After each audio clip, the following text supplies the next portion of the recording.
ప్రకృతి రమణీయంలో కొండలో కొలువైన శ్రీ వెంకటేశ్వర జాతర మహోత్సవం ఈ నెల 31/1/2 తేదీన ఎంతో వైభవపేతంగా మరి కొమరంభీం జిల్లాలోని గంగాపూర్ గ్రామంలో ఈ యొక్క జాతర మహోత్సవం జరుగుతుంది. దీనికి సంబంధించి మరి ఏదైతే ఆ దేవదేవుడు కొలువైన మరి ఈ ప్రాంతాన్ని రెండవ తిరుపతిగా కూడా పేరు ప్రతిష్టలున్నా మరి అయితే పురాణాల ప్రకారం ముమ్మడి పోతన్న మరి ప్రతి ఏటా ఏదైతే తిరుపతి దేవస్థానానికి కాలినడకన వెళ్ళి మొక్కులు తీర్చుకొని వచ్చే అనారోగ్యానికి బారిన గురై ఆ తర్వాత తను వెళ్ళలేని పరిస్థితిలో ఆ దేవదేవుడే ఇక్కడ కొలువైతానని తనతో చెప్పడంతో ఈ ప్రాంతంలో కొలువైనాడు. మరి ఈ జాతర మహోత్సవానికి సంబంధించి 3 రోజుల పాటు ఈ జాతర కొనసాగుతుంది. మొదటి రోజు కళ్యాణం, రెండవ రోజు రథోత్సవం, మూడవ రోజు మొక్కులతోటి ఈ యొక్క జాతర ముగుతుంది. మరి ఎంత ప్రసిద్ధిగాంచిన ఈ ఆలయానికి మరి ఏదైతే అభివృద్ధి పనుల్లో మాత్రం అందరంత దూరంలో ఉందని మరి ఇక్కడున్న ప్రాంత వాసులు కానీ ఇక్కడున్న వారు కానీ చెప్తున్నారు. ప్రతినిధులు ఏదైతే మరి దేవాలయం వెళ్ళే రహదారి ఏదైతే ఉందో ఈ 3 కిలోమీటర్ల అభివృద్ధి గాంచని దేవాలయంగా మనము ఈ ప్రాంత వాసులు చెప్పుకొస్తున్నారు. దీనికి సంబంధించి మరి ఈ ఏడు ఎలాంటి అభివృద్ధులు చేపట్టారు, ఎలాంటి మరి నవీకరణ చేశారు, మరి ఆలయ ఈవోతో పాటు ఈ ప్రాంత ప్రజలను అడిగి తెలుసుకునే ప్రయత్నం చేద్దాం రండి. ఒకటి నాడు కళ్యాణం జరుగుతుంది. ఫస్ట్కేమో మరి రథోత్సవం జరుగుతుంది. దాదాపుగా జాతరకు వచ్చే భక్తులు 1,00,000 నుండి 1,50,000 మంది వస్తారు దర్శనానికి. మరి రాకపోకలకు కూడా చాలా ఇబ్బంది. ఒక బండి పట్టుకుని వద్దామంటే రోడ్డుకు జాగా ఉండదు, ఇరుకు రోడ్డు, సింగిల్ రోడ్డు, ఎవరికి చెప్పినా పట్టించుకోవట్లేదు.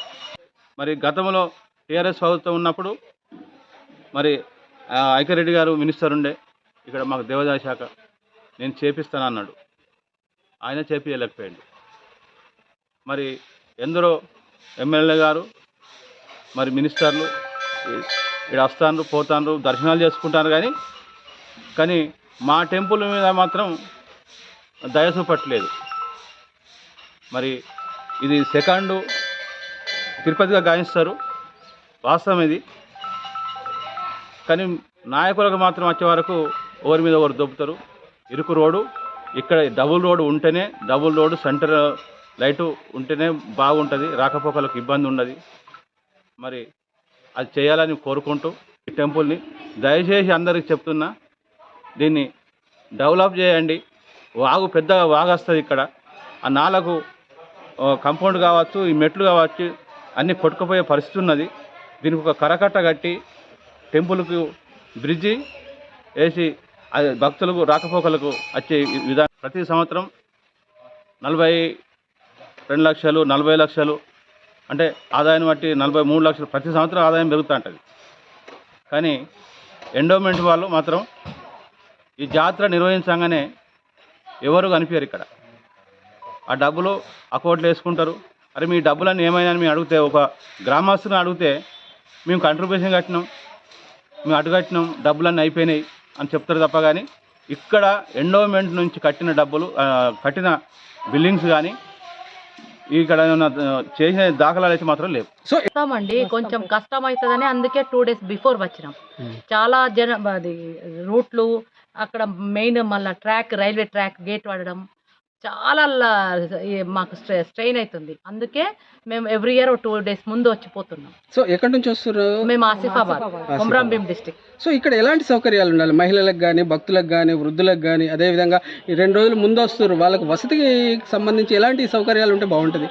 ఉండాలండి, చాలా తక్కువే ఉన్నాయి, ఉండాలండి, చాలా ఉండాలి. ఏమి లేనట్టే ఇట్లా చూస్తే వెహికల్ పరంగానైనా ఇక్కడ ఈ మెట్లకు వాష్రూమ్స్ లేవు, మెయిన్ వాష్రూమ్స్ కంపల్సరీ మాత్రం దూరం నుండి వస్తారు కదా.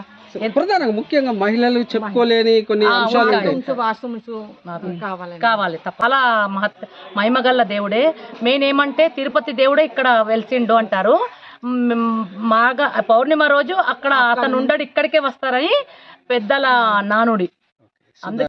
మన రెబ్బెన మండలంలోని గంగాపూర్ బాలాజీ దేవస్థానంలో గత కొన్ని వేల సంవత్సరాలుగా ప్రసిద్ధిగాంచిన బాలాజీ స్వామివారు ఇక్కడ మన రెబ్బెన మండల గంగాపూర్ గ్రామంలో వెలవడం జరిగింది. ఇక్కడ వేలాది భక్తులు లక్షలలో మన గంగాపూర్ బాలాజీని దర్శించుకోవడానికి ప్రతి ఏటా వస్తూ ఉంటారు. కావున పెద్దలు, ప్రభుత్వము అందరూ గమనించి ఇక్కడ వసతి మహిళలకు, భక్తులకు అందరికీ వసతి కల్పించాలని కోరుకుంటున్నాము.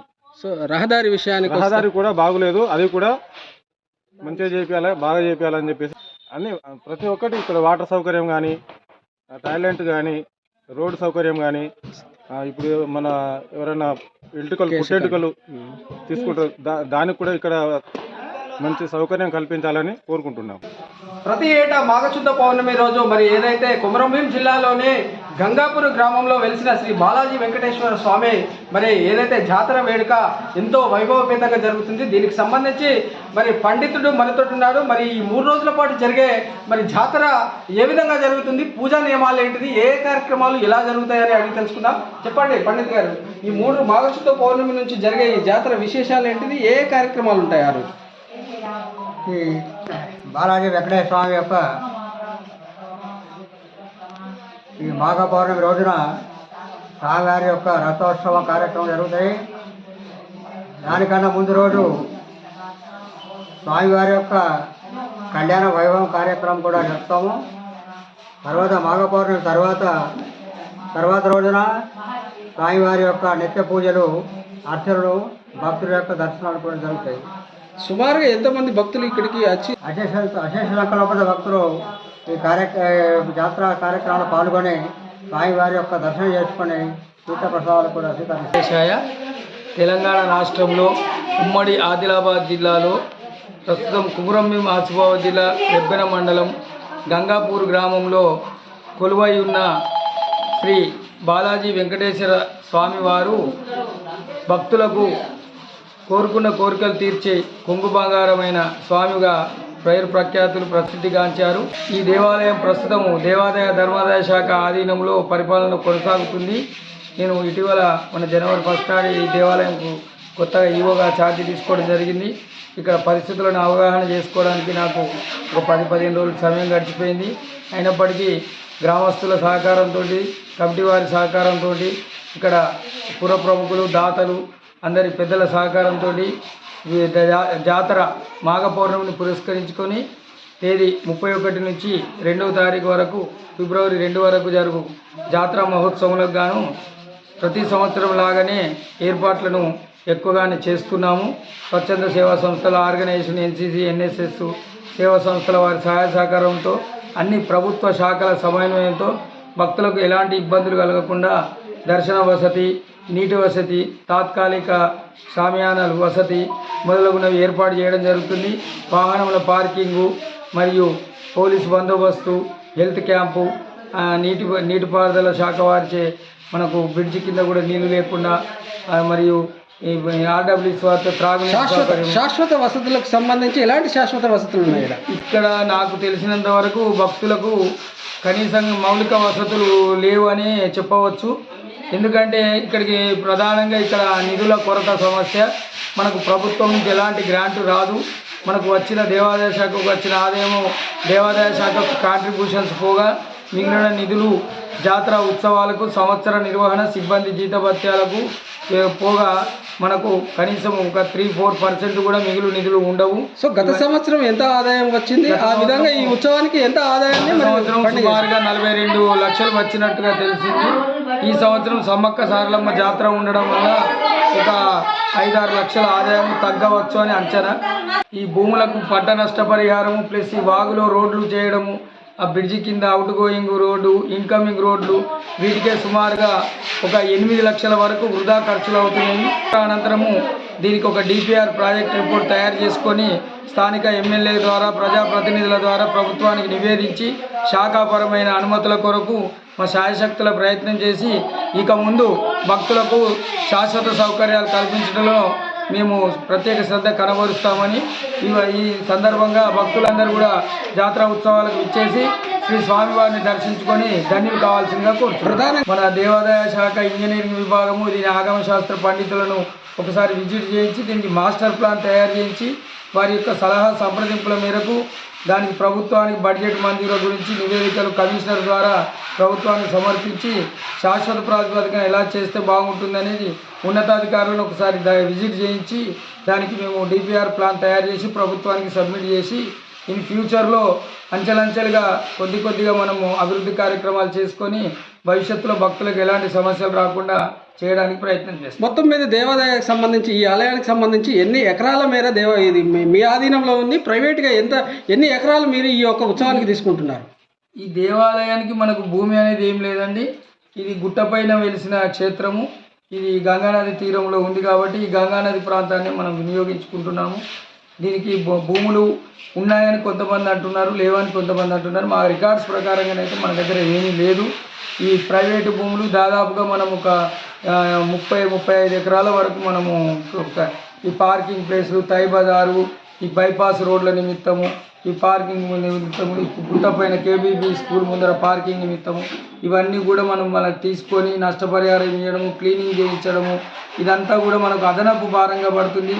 భక్తులు సమర్పించిన ఈ డబ్బులన్నీ కూడా అటు పోతున్నాయి.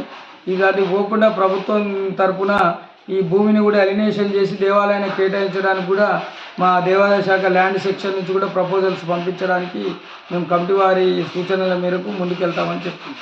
సో ముఖ్యంగా గత సంవత్సరం ఉండి ద్వారా కానీ మరి ఏదైతే ఈ ఒక తాయి బజార్లు ఈ వేలం ద్వారా ఎంత ఆదాయం వచ్చింది, మరి గత సంవత్సరానికి ఈ సంవత్సరానికి పెరిగేటట్టు ఉందా భక్తుల రద్దీ కానీ ఆదాయం కానీ? ఈ ఆదాయము మనం అంచనా చెప్పలేమండి. ఈసారి మేడారం జాతర ఉంది కాబట్టి కొద్దిగా తగ్గే అవకాశం ఉంటుంది. మనకు వేలం పాటలు కూడా ఈ ప్రసాదం కౌంటర్ పోలీసు వారి సూచనల మేరకు కిందికి షిఫ్ట్ చేయడం జరిగింది. మీరు బాధ్యతలు చేపట్టారు. మరి కొత్తగా ఇక్కడ ఎలాంటి అభివృద్ధిని మరి ఇక్కడ ఉన్న భక్తులు కానీ ప్రజలు కానీ ప్రాంతవాసులు చూడి ఉన్నారట? కొత్తగా అంటే మనకు ఇచ్చిన షార్ట్ టైంలో వీటిని స్టడీ చేయడానికి నాకు టైం సరిపోలేదు. ఈ మా యొక్క ఉన్నతాధికారుల సూచనల మేరకు గతంలో జరిగిన జాతర ఉత్సవాల ఏర్పాట్లలో దానికంటే కొద్దిగా మేము మెరుగుగా చేయడానికే మా కమిటీ వారు మేము శాయశక్తులా కృషి చేస్తాము. Subscribe for more content.